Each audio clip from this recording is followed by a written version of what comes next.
एक तपस्वी ने तप किया, अकेले ने तप किया, अकेले में तप किया तपस्वी ने। अकेले में तप का फल ये हुआ कि सामर्थ्य तो आया, भगवान के धाम में गया।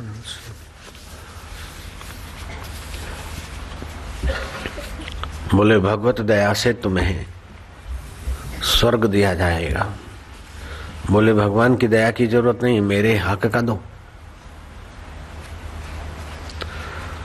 बोले आपके हक का तो हिसाब लगाना पड़ेगा। फिर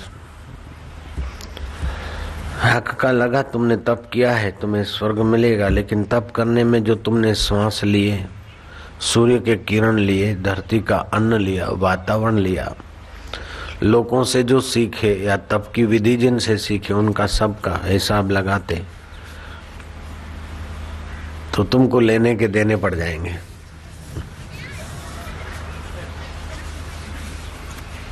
अहंकार विमुढ़ात्मा कर्ता अहमिति मन्येत यस्यांत स्याद अहंकारो न करोति करोति सह। अष्टावकर कहते हैं निरहंकार धीरेण न क्वचित चिद कृतम कृतम। जिसके अंतःकरण में अहंकार है वह कर्म नहीं करते हुए भी कर्म करता है, और अहंकार रहित धीर पुरुष कर्म करते हुए भी नहीं करता है। 18वां अध्याय का 29वां श्लोक है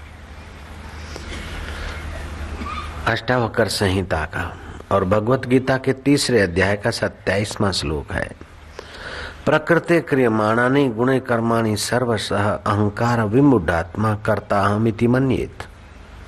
संपूर्ण कर्म सब प्रकार से प्रकृति के गुणों द्वारा किए जाते हैं, परंतु अहंकार से मोहित अंतःकरण वाला अज्ञानी मनुष्य मैं करता हूँ ऐसा मानता है। वहाँ सद्गुरु की जरूरत पड़ती। अगर सद्गुरु नहीं है तो कितने भी अच्छे कर्म करे, कर्म का फल भोगेगा सुख, मैं सुखी हूँ। कर्म का फल भोगेगा दुख, मैं दुखी हूँ। और मैं की असलियत का पता नहीं चलेगा। भटक मुआ भेदू बिना पावे कौन उपाय, खोजत खोजत युग गए पाव कोस घर आए। जो शाश्वत सुख को जीव खोजता है, शाश्वत आनंद को खोजता है, शाश्वत ज्ञान, शाश्वत माधुर्य खोजता है, खोजते खोजते युग बीत गए, लेकिन दिशा नजर वो नहीं मिली। नजर बदली तो निजारे बदले, किस्ती ने बदला रुख तो किनारे बदले। नजर सतगुरुओं के सिवा और कौन देगा। मौलाना जलालुद्दीन रूमी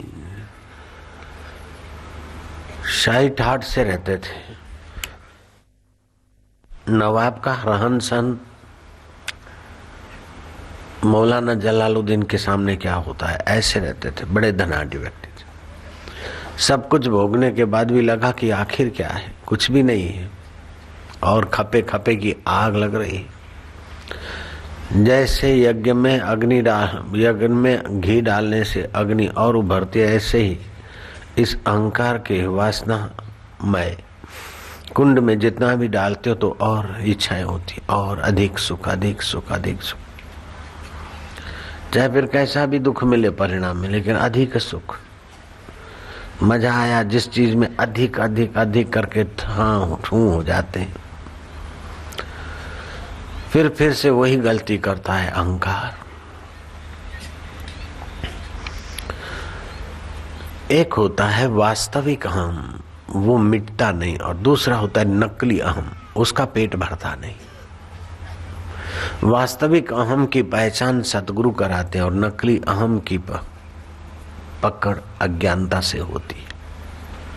कृष्ण कहते हैं अज्ञानेन आवृतम ज्ञानम तेन मोहन्ति जन्तवाः। अज्ञान से जिनका वास्तविक मैं आवृत हो गया है, अज्ञान से जिनका ज्ञान ढक गया है, वे मोहित हो जाते। मेरे बिना यहाँ नहीं चलेगा, अब मैं यहाँ जाऊंगा, अलकापुरी जाऊंगा। अज्ञान से आवृत हो गया ज्ञान पतन की जगह ले जाता है। लगता है उत्थान, लेकिन हो रहा है पतन। लगता है कल्याण, आहा, ये खा लूंगा मजा आ जाएगा, ये प्रमोशन मिल जाएगा मजा आएगा, लेकिन आयुष्य का तो पतन हो रहा है। क्या मिला? बड़ी बड़ी तरंग, उन तरंगों पे दौड़ता आदमी की, और दूसरी तरंग। ये अहंकार ऐसा है जैसे चूहे ने ब्रांडी पी ली। शराबी ब्रांडी पी पा के सो गए, बिल में से चूहे निकले और ब्रांडी के 2 बूंद गिरी हुई थी। चूहे ने चाट ली, और चूहे का खोपड़ा कितना, 2 पैर पे चूहा खड़ा हो गया, मुंह छेंटने लगा। बुलाओ बिल्ली की बच्ची को, बुलाओ बुलाओ बिल्ली की बच्ची को बुलाओ। ये तब तक उसका प्रभाव है जब तक बिल्ली नहीं आई। बिल्ली आई तो ब्रांडी का प्रभाव क्या रहेगा? जिस खोपड़ी में वो ब्रांडी का नशा, वो खोपड़ी चूरे चूरा हो जाएगी, बिल्ली आए खा ले। ऐसे मौत रूपी बिल्ली आती है तो धन का अहंकार कहाँ रहता है, सत्ता का अहंकार कहाँ रहता? मैं सुंदर हूँ, मैं कितना अच्छा लगता हूँ, सौंदर्य का अहंकार कहाँ रहता है? मैं विद्वान हूँ, मैं बुद्धिमान हूँ, मैं बड़ा वक्ता हूँ। अहंकार कुछ वाहवाही सुनने के लिए दूसरों की, आज मेरा भाषण कैसा रहा, लोगों ने तालियां तो बहुत बजाई, ये भी एक अहंकार का ही नमूना है। पहले तो मैं साधारण था, अब एमएलए हुआ, अब फिर मैं मिनिस्टर हुआ। अब मिनिस्टर तो पदवी तो चली गई, लेकिन एक्स मिनिस्टर का कागज अभी तक मौजूद लेकर घूमता है। मैं मिनिस्टर था। मच्छिंद्रनाथ को किसी ने कहा कि इस देश का राजा बड़ा निरहंकारी, बड़ा त्यागी महाराज, राजपाट त्याग करके साधु बन गया और गुफा में रहता है। भूख लगती दिन में 1 बार बाहर आता है, जो भिक्षा मिलती है ले जाता है नदी में डुबो के, खारा खट्टा अर्पण करके सादा सुदा खाता है। बड़ा त्यागी महात्मा है। राजा था लेकिन अब महात्मा हो गया है। मच्छिंद्रनाथ ने देखा कि कितने त्यागी, चेक करना पड़ेगा। नगर में रहे भूतपूर्व राजा अभी महाराज हो गए, भिक्षा लेकर जा रहे। मच्छिंद्रनाथ ने जरा सा थोड़ी टक्कर मारी। भूतपूर्व सम्राट ने कहा कि महाराज 15 दिन पहले, महीना पहले इतने अंधे नहीं हो सकते थे तुम। अगर 15 दिन महीने पहला ऐसा करते तो आपको पता चलता कि किसको टक्कर मारी। अब तो मैं त्यागी हो गया हूँ, तुम्हें माफ कर देता हूँ। मच्छिंद्रनाथ मंद मंद मुस्कुराए, साथ साथ चले, जोरों से और टक्कर मारा।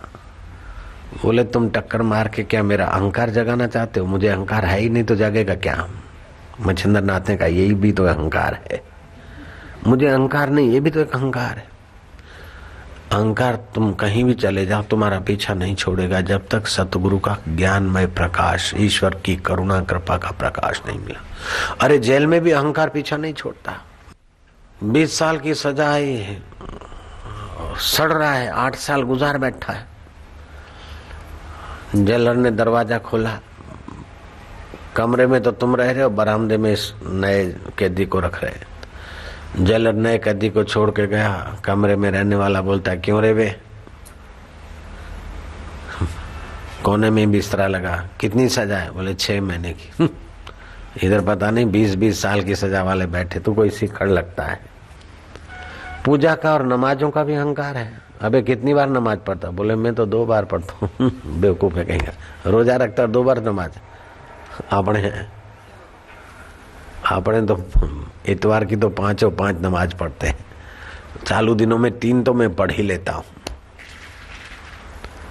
अहंकार विमुढ़ात्मा कर्ता अहमिति मन्येत, मैं करता हूँ, मैं नमाज पढ़ता हूँ। तुम कितने उपवास रखते हो? बोले मैं महीने में 1। बोले मैं यार महीने में 3 रखता हूँ, 2 रखता हूँ। ये भी अहंकार। जब पूजा कर रहे हैं और घर में मेहमान आ गया नास्तिक, तो पूजा की विधि सुकड़ा लेते, क्या पता इसको बुरा लगे, इसको बुरा लगे। ये डर किसको है? अहंकार को। और भक्त आ जाता है मेहमान, तो उस वक्त पूजा का समय लंबा हो जाता है, क्योंकि इसे जचे, इसे जचे और अच्छा कहे, ये ख्वाहिश किसकी है? अहंकार की। बस स्टैंड पे खड़े हैं, भीख मंगा आया, चल कट नहीं देते, जा जा। लेकिन संबंधी साथ में खड़ा और भीख मंगा आया तो 10 पैसे के बदले 2 रुपये दे देते हैं, ले जा भाई तू भी मौज कर। क्या नाटक करता है अहंकार, क्या खेल करता है अहंकार। कथा में आए, एकदम जुत्तियों में बैठे रहे, 1 दिन 2 दिन 5 दिन 25 दिन। महाराज पहचान गए कि ये तो बड़े सेठ हैं और जुतियों में बैठते हैं। महाराज ने संदेशा भेजा कि सेठ जी आगे आके बैठो। बोले आगे आगे तो अहंकारी लोग बैठे, हमें क्या करना आगे बैठ के, भगवान तो सब जानता है। आगे आगे जो बैठे अपने को वीआईपी कहलाने के लिए बैठे, अहंकारी लोग भले बैठे, हमें तो बस भक्तों के जूतों में बैठने का आनंद है, हमें कोई बड़ा कहलाने की इच्छा नहीं है। ये भी बड़ा कहलाने का अहंकार का एक खेल और भी है। भैया आप तो बहुत अच्छे आदमी, बहुत बढ़िया। बोले नहीं नहीं मैं तो कुछ नहीं, मैं तो कुछ नहीं, मैं तो कुछ नहीं कह के भी इम्प्रेशन डाल देते कि बहुत बढ़िया है, कुछ नहीं। अहंकार इतना करवटें लेता है, इतना सूक्ष्मतर है कि बस ईश्वर के बाद उसी का नंबर लगता है। सूक्ष्मता में ईश्वर के बाद उसी का नंबर लगता होगा, ऐसा वो अहंकार। मुझे अहंकार नहीं है ऐसा लगेगा, ये भी एक अहंकार है। तो अहंकार 2 प्रकार का, एक कल्पित अहंकार, दूसरा वास्तविक अहंकार। अहंकार के भाव 4 प्रकार के। मैं शरीर हूं, फलानी जाति का हूं, फलानी उम्र का हूं, ये शुद्र अहंकार है। बंधन करता है, मैं धनवान हूं, मैं सत्तावान हूं, मैं फलान। देह को मैं मानकर जो भी उसके साथ कचरा जुड़ता है वो सब शुद्र अहंकार है। दूसरा भावात्मक अहंकार है, मैं भगवान का हूं, भगवान मेरे है। वो इतना खतरनाक नहीं है, सुखदायी है। मैं भगवान का हूं, भगवान मेरे है।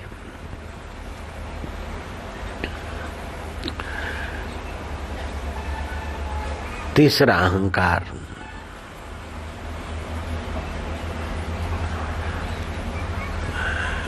मैं कर्म का करता हूं, लेकिन करने कराने वाले सत्ता ईश्वर की है। ये भी ठीक अहंकार। चौथा अहंकार है जहां से मैं उठता है, वो शुद्ध बुद्ध को पहचाना हुआ। वास्तविक अहम स्वाभाविक है, नित्य है, उसकी विस्मृति हो सकती है, वो मिट नहीं सकता है। और अवास्तविक अहम की स्मृति सतत रहती है लेकिन टिक नहीं सकता है, बदलता रहता है। धन मेरा में धन वाला, सत्ता मेरी में सत्ता वाला, पत्नी मेरी में पत्नी वाला, पति मेरा में पति वाली, जाति मेरी में जात वाला। ये कल्पित अहंकार है, ये बदलता रहता है और बड़ा दुख देता है। और वास्तविक अहंकार, वास्तविक मैं, अवास्तविक मैं शरीर में आती है और वास्तविक मैं आत्मा में रहती। वास्तविक मैं आत्मा है और अवास्तविक मैं शरीर है। नानक जी ने कहा भूलिया जब आपनू तभी होया खराब। जब अपने को भूला, वास्तविक मैं को भूला, शरीर में मैं लाया, तब से खराब होगा। पुण्य का फल सुख भोगा, फिर पतन हुआ दुखी। पाप का फल दुख भोगा, फिर दुखी, और फिर कर्म करो। इस प्रकार कई युग, कई सदियां बीत गई।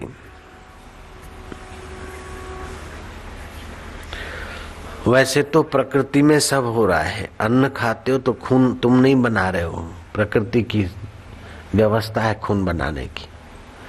आप अन्न खाते हो, उसके 3 हिस्से हो जाते हैं, सात्विक, राजस, तामस। सात्विक हिस्से से मन बुद्धि को पोषण मिलता है।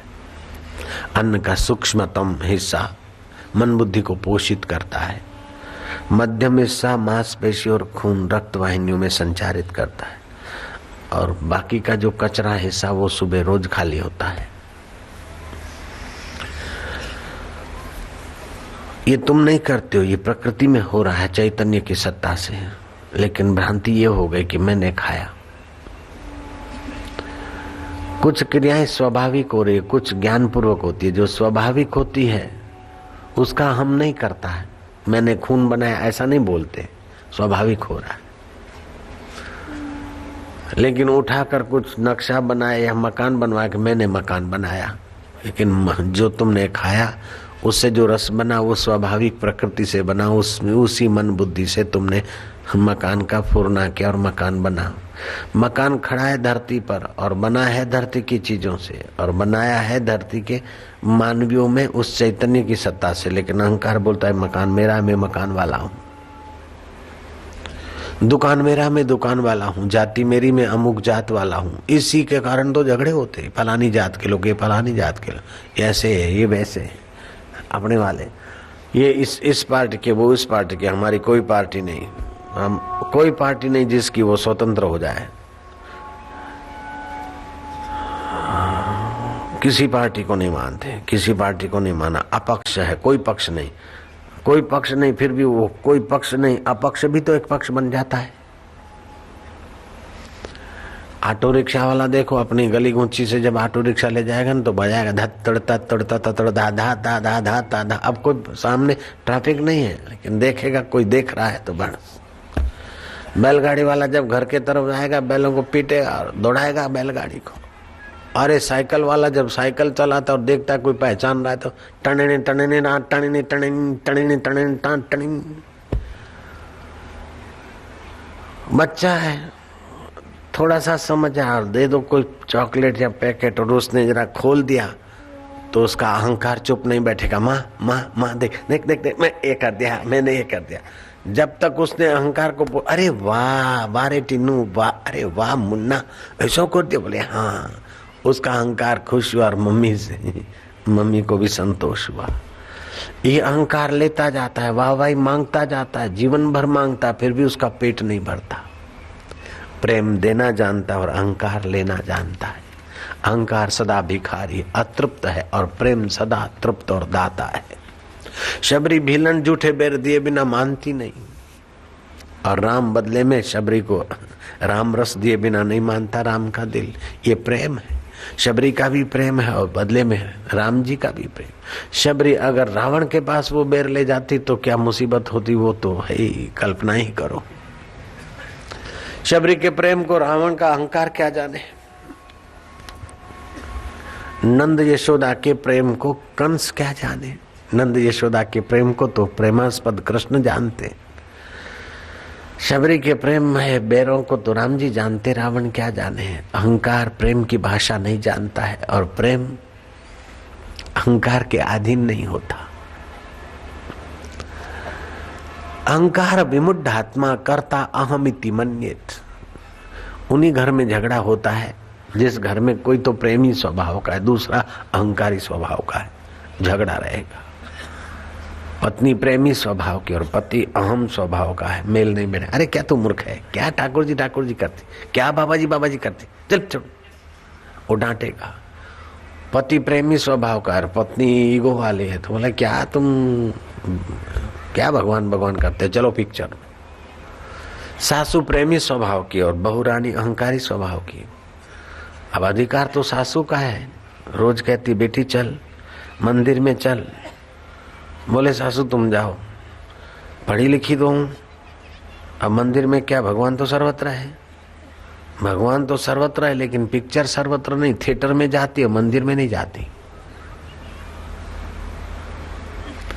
सासू कहते कहते थक गए, एक दिन सोचा कि अब सासू की खोपड़ी में से जरा निकाल दूं ये मंदिर।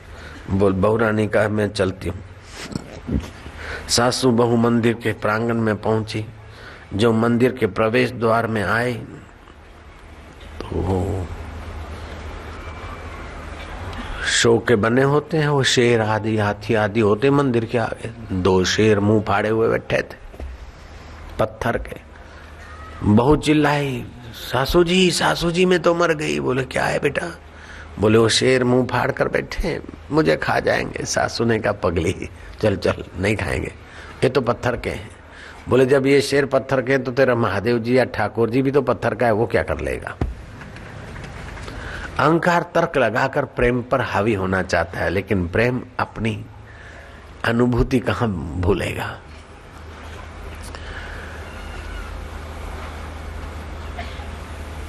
प्रेम न खेतों उपजे, प्रेम न हाट बिकाए। राजा चहो प्रजा चहो, शीश दिए ले जाए। नकली अहंकार जो जो गलता है, त्यों त्यों प्रेम उभरता है। प्रेम पति हाथ तब लिखूं जब पिया हो परदेश, तन में मन में जन्मे वहां को क्या संदेश। प्रेमी तो भीतर ही भीतर पिया को संदेश पहुंचाई देता है, मन ही मन बात कर ही लेता है। प्रेम की दुनिया बहुत निराली है, लेकिन प्रेम जब धन में फंसता है तो लोभ हो जाता है। प्रेम सत्ता में मंडारता है तो अहंकार बन जाता है। प्रेम परिवार में उलझता है तो मोह बन जाता है। प्रेम पैसे में उलझता है तो लोभ बन जाता है। और प्रेम जब प्रेमास्पद के प्रति चलता है तो वो परमात्मा को प्रकट कर देता है। प्रेम परमात्मा स्वरूप है।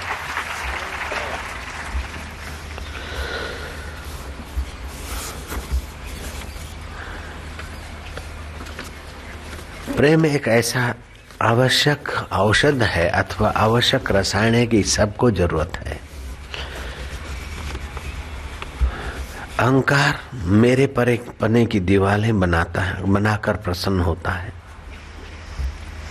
मान पाने के लिए भागता है अहंकार, लेकिन प्रेम मान देने के लिए तैयार रहता है।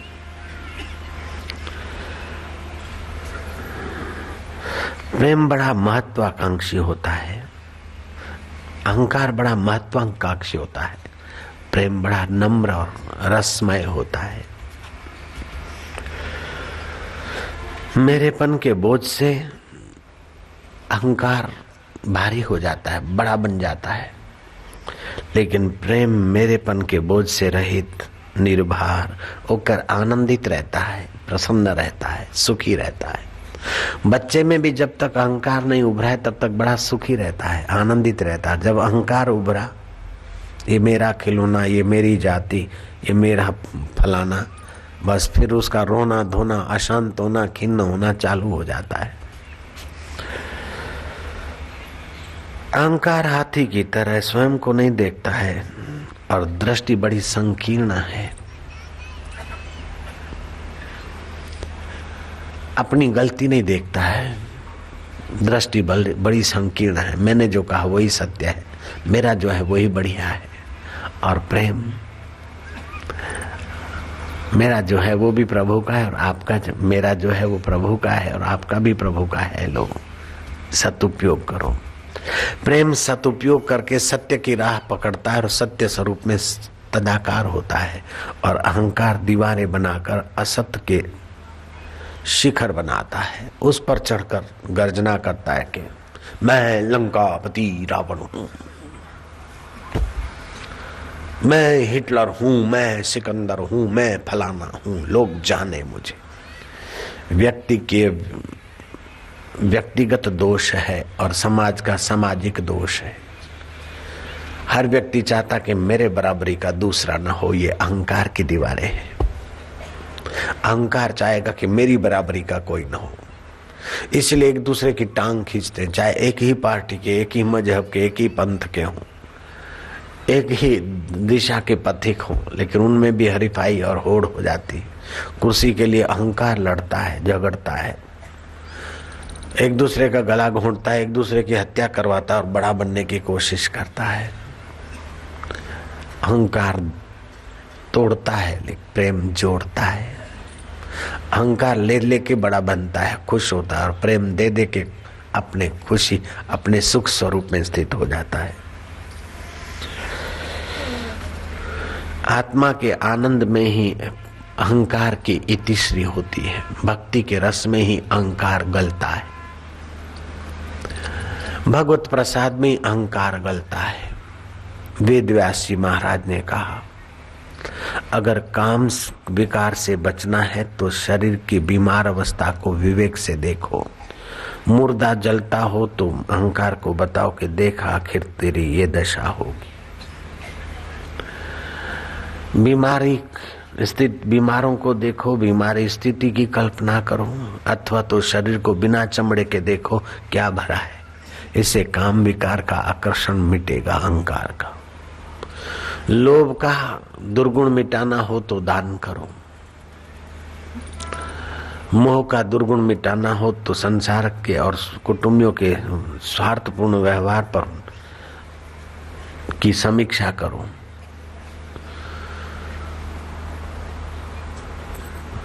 एक एक दोष को मिटाना हो तो वर्षों तक सावधान रहो, समीक्षा करो। लेकिन सारे दोष एक साथ मिटाने हो, व्यास जी कहते हैं, तो वो भी उपाय है। एतत् सर्वम गुरुर भक्त्या। धन का अहंकार है तो बड़े धनाढ़ियों को देखो क्या ले गए। सत्ता का अहंकार है तो बड़े बड़े सत्ताधीशों का जरा समीक्षा करो।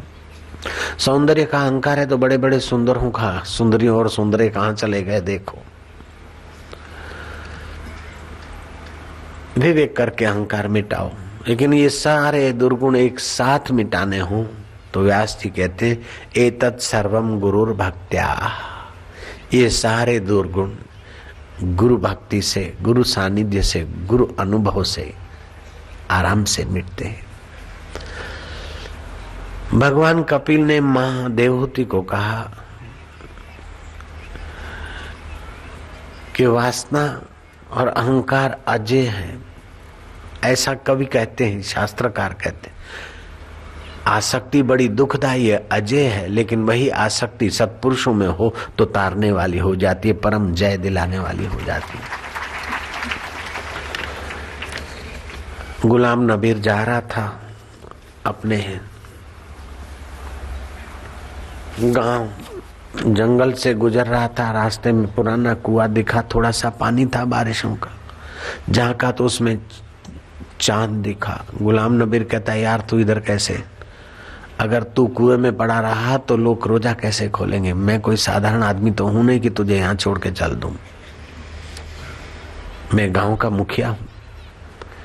वे लोग रोजा नहीं खोल सकेंगे तो फिर मेरे पास आएंगे, मुसीबत में पड़ जाएंगे बेचारे। मैं तुझे ले जाऊंगा, आ जा। भीतर से ध्वनि आया, आजा। बोले मैं नहीं आता, तू आ। वैसे ही ध्वनि आई, मैं नहीं आता। तो तू कैसे नहीं आता? मैं देखता हूं। तो भीतर से वही ध्वनि आई। गुलाम नबी ने रस्सा था, घोड़ा गांठ बांधी, डाला कुएं में, घुमा फिरा के कहीं पत्थर में वो घोड़ा गांठ फंस गई। गुलाम नबी ने गड़गड़ी पर रखी रस्सी को, दोनों पैर पनघट पर, या अल्लाह या हुसैन या अल्लाह जर के मारता गया। रस्सा थोड़ा थोड़ा थोड़ा थोड़ा टूटता गया।